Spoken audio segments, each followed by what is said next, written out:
दोस्तों नमस्कार। दोस्तों आज तो शुरू में ही रामधुन याद आ रही है। रघुपति राघव राजा राम, पतित पावन सीता राम, ईश्वर अल्लाह तेरो नाम, सबको सन्मति दे भगवान।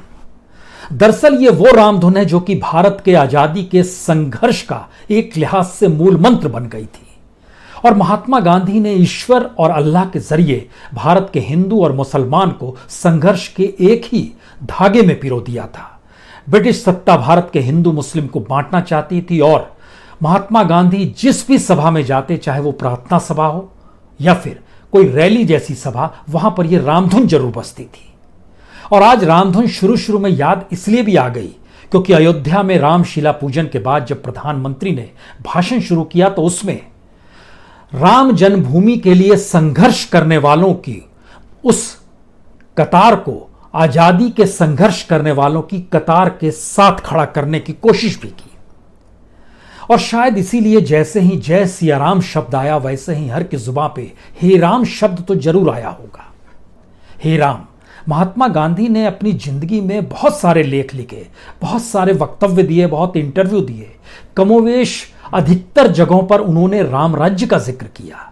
राम शब्द उनके साथ जुड़ा हुआ था और राम राज्य की परिभाषा जो उन्होंने गढ़ी उसमें सवाल राजा का नहीं था, उसमें सवाल प्रजा का था।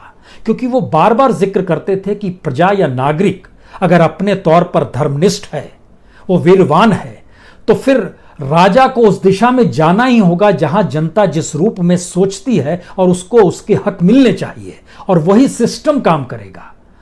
अन्यथा राजा अगर अपने तौर पर बहुत ईमानदार भी हो और वह गुलामी की बेड़ियों से जनता को मुक्त भी कर दे तो भी हो सकता है कि जनता गुलाम ही रहना चाहती हो, वह उसी की आदी हो गई हो। इस बात का जिक्र और मौजूदा वक्त में हम जिस परिस्थितियों में खड़े हुए हैं, जरा उसके लिए हमको लगता है कि आज तुलसीदास की दोहावली का एक दोहा भी याद कीजिए। उसमें उन्होंने बहुत साफ कहा है कि तुलसी भेड़ी की धंसनी, जड़ जनता सन्मान, उपजत ही अभिमान भी, खोवत मूड अपान। इसका मतलब यह होता है कि भोली जनता तो भेड़िया धसान की समान है। एक भेड़ जहां सब वहीं गिरने लगते हैं। इसीलिए ऐसी जनता से मिली मान बढ़ाई भी मिथ्या है, झूठी है। इसे पाकर जिसके मन में अहंकार उत्पन्न होता है वह मनुष्य मूर्तावश अपना आपा खो बैठता है और अपने पद से गिर जाता है। तो सवाल मौजूदा वक्त और महात्मा गांधी के रामराज्य की परिभाषा से इतर बड़ा सवाल यह है कि जनता क्या सोचती है। राजा को कोई दोष देने की जरूरत नहीं है। यह सोचने की जरूरत नहीं है कि दुनिया के सामने मौजूदा वक्त में दो चुनौतियां सबसे बड़ी है। एक, अर्थव्यवस्था को संभाला कैसे जाए और दूसरा, वैश्विक महामारी से लड़ा कैसे जाए। समूची दुनिया के हर देश के जितने भी राष्ट्राध्यक्ष हैं कमोवेश यही सोच चिंतन कर रहे हैं। लेकिन हमारी एक सांस्कृतिक विरासत है, हमारी एक सामाजिक पहचान अंतर्राष्ट्रीय तौर पर अलग है और शायद इसीलिए आज 6 घंटे का वक्त प्रधानमंत्री ने निकाला और अयोध्या पहुंच गए। और अयोध्या में जो पूरा उनका लंबा भाषण है, उस भाषण के हर हिस्से को सुनिए, उसमें कहीं ना कहीं राम राज्य शब्द की महक होगी। यह अलग मसला है कि जिसे राम राज्य लाने की सोच को पैदा करना है वह राम राज्य की उस महक को परोस रहा है सामने और राम राज्य नहीं ला पा रहा है। बीते 6 बरस के दौर में क्या इस देश के भीतर में कोई भी all India institute of medical science खड़ा हो पाया? पिछले 6 बरस के दौर में क्या कोई यूनिवर्सिटी बनकर खड़ी हो पाई जिसके जरिए हम आप सोच सकें कि हमारे बच्चे आने वाले वक्त में इस शानदार यूनिवर्सिटी में पढ़ेंगे?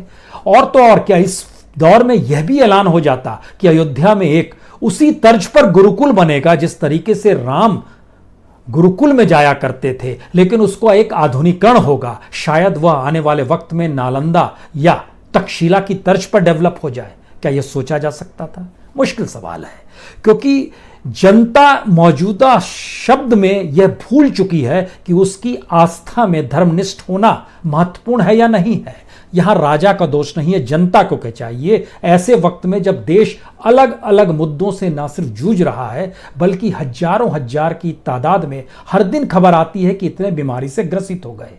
मौत का सिलसिला भी थमा नहीं है, बाढ़ अलग से है, इस देश में स्वच्छ पानी भी नहीं मिल पाता है। लेकिन हमने लगातार सत्ता के जरिए इस बात का एहसास किया नहीं कि इस देश के भीतर में वाकई कोई इंफ्रास्ट्रक्चर लोगों की जिंदगी से जुड़ा हो और वह बना दिया जाए। दोष तो जनता का ही है, राजा का दोष नहीं है, क्योंकि जब हम इन चीजों को पलटना शुरू करते हैं तो हमें लगता है कि एक निराशा जो भारत के समाज के भीतर थी उसे सत्ता ने अपना हथियार बना लिया। संसद के सरोकार जनता से नहीं थे। आज की तारीख में संसद की महत्ता खत्म हो गई है।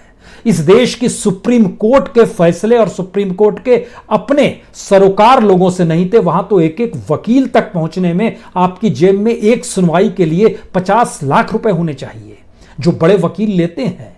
ये तमाम राजनीतिक दलों से जुड़े हुए हैं। इसमें बीजेपी के भी वकील हैं, कांग्रेस के भी वकील हैं, इसमें अलग से भी वकील हैं। ना सरोकार भारत के सुप्रीम कोर्ट के जनता के साथ है, ना इस देश के संसद के सरोकार जनता के साथ है, ना इस देश के भीतर के किसी भी इंस्टीट्यूशन के सरोकार जनता के साथ थे। तो एक गुस्सा लोगों के भीतर था। उस गुस्से को आधार बनाकर जो पढ़ा लिखा तबका है और जो पढ़ने के लिए लालायित था लेकिन उसको पेट भरना था, तो बीच में पढ़ाई छोड़कर वह मजदूर में तब्दील हो गया। इन दोनों के बीच भी आकर सत्ता खड़ी हो गई और उसने भारतीय समाज को इस रूप में परिभाषित करना शुरू किया, जहां धर्म है, जहां आस्था है, जहां भरोसा इस बात